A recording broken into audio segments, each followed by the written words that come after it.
쉬운 성경 말씀. 요한복음 12장. 6월절 6일 전에 예수님께서는 나사로가 살고 있는 베다니로 가셨습니다.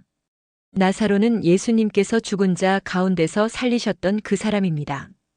그 집 사람들은 예수님께 저녁 식사를 대접하였습니다. 마르다는 음식을 접대하는 일을 맡았고 나사로는 예수님과 함께 식사하는 사람들 속에 있었습니다.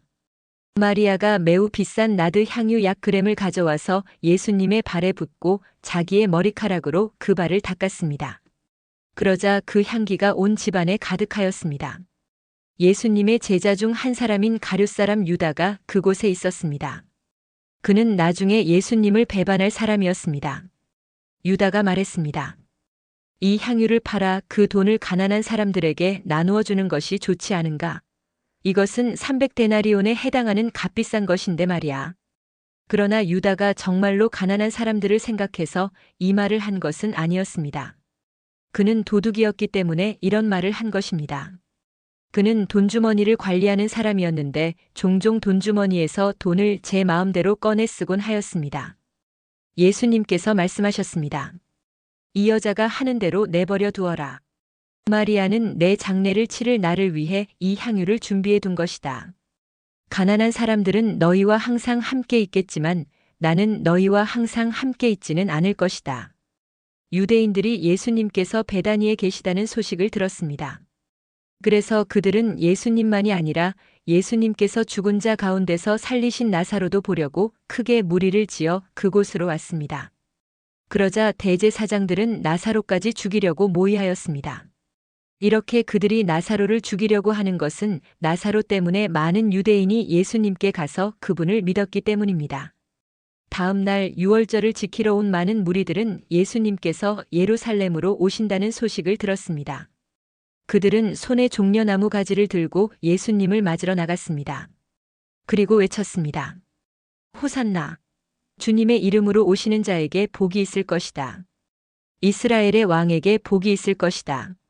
예수님께서는 어린 나귀를 발견하시고는 성경에 기록된 대로 그 위에 타셨습니다. 시온에 따라 두려워하지 마라.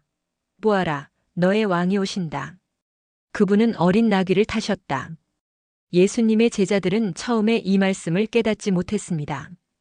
그러나 예수님께서 영광을 받으신 뒤에야 비로소 이 말씀이 예수님에 관해 기록된 것이라는 사실과 사람들이 예수님께 이렇게 하였다는 것을 알게 되었습니다.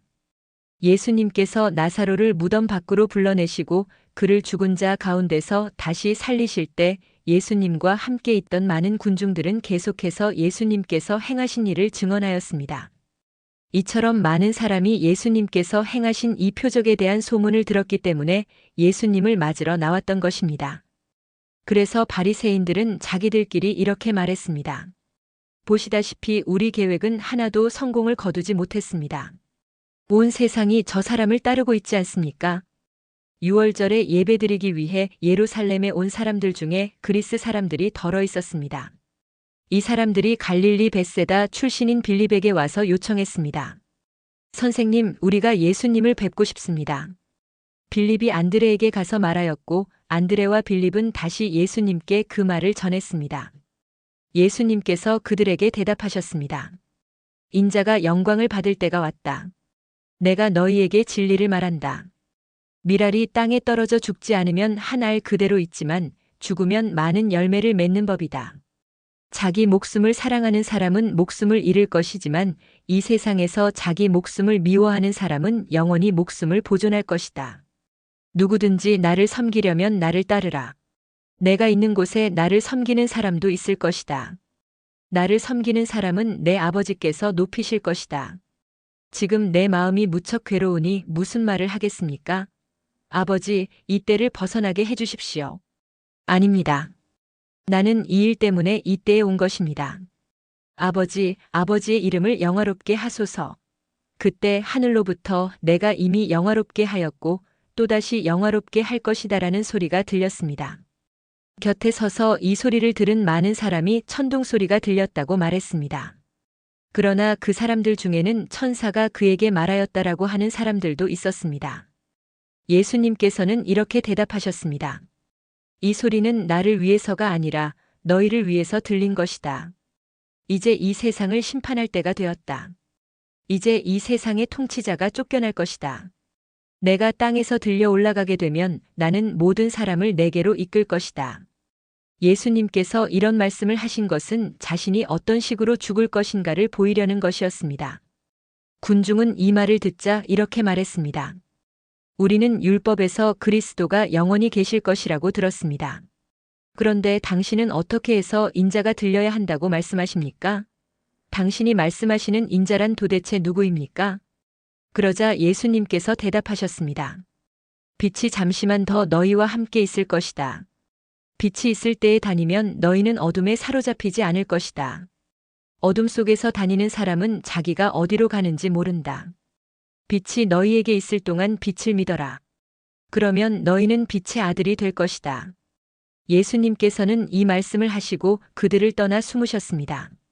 예수님께서 이 모든 표적을 사람들 앞에서 행하셨지만 그들은 여전히 예수님을 믿으려 하지 않았습니다.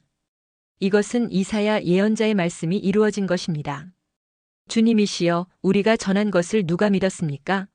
주님의 능력이 누구에게 나타났습니까? 이런 이유 때문에 사람들은 믿을 수가 없었습니다. 다시 이사야 예언자는 말하였습니다. 주님께서 그들의 눈을 멀게 하시고 그들의 마음을 완고하게 하셨으니 그들이 눈으로 보고 마음으로 깨닫고 돌아와 고침을 받지 못하게 하려는 것이다. 이사야가 이런 말을 한 것은 그가 예수님의 영광을 보고 예수님에 관하여 말했기 때문입니다. 그러나 동시에 지도자들 중에서도 예수님을 믿는 사람이 많이 생겼습니다. 하지만 그들은 바리새인들 때문에 예수님을 믿는다고 고백하지는 못했습니다. 그들은 회당에서 쫓겨날까 두려워했습니다. 그들은 사람에게 칭찬받는 것을 하나님께 칭찬받는 것보다 더 좋아했습니다. 그때 예수님께서 큰 소리로 말씀하셨습니다. 나를 믿는 사람은 나를 믿는 것이 아니라 나를 보내신 분을 믿는 것이다. 나를 보는 사람은 나를 보내신 분을 보는 것이다. 나는 세상의 빛으로 왔다. 나를 믿는 사람은 누구든지 어둠 속에 머물지 않을 것이다. 내 말을 듣고 지키지 않는 사람이 있다 해도 내가 그 사람을 심판하지 않는다. 그것은 나는 세상을 심판하기 위해서가 아니라 구원하기 위해 왔기 때문이다. 나를 저버리고 내 말을 받아들이지 않는 사람을 심판하실 분이 계시다. 내가 한 이 말이 마지막 날에 그를 심판할 것이다. 내가 한 말은 내 스스로 한 말이 아니다.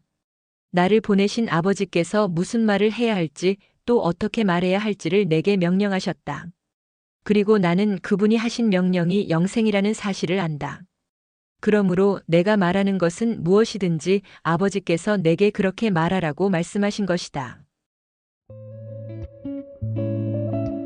오늘도 은혜 넘치는 하루 되시길 기도드립니다.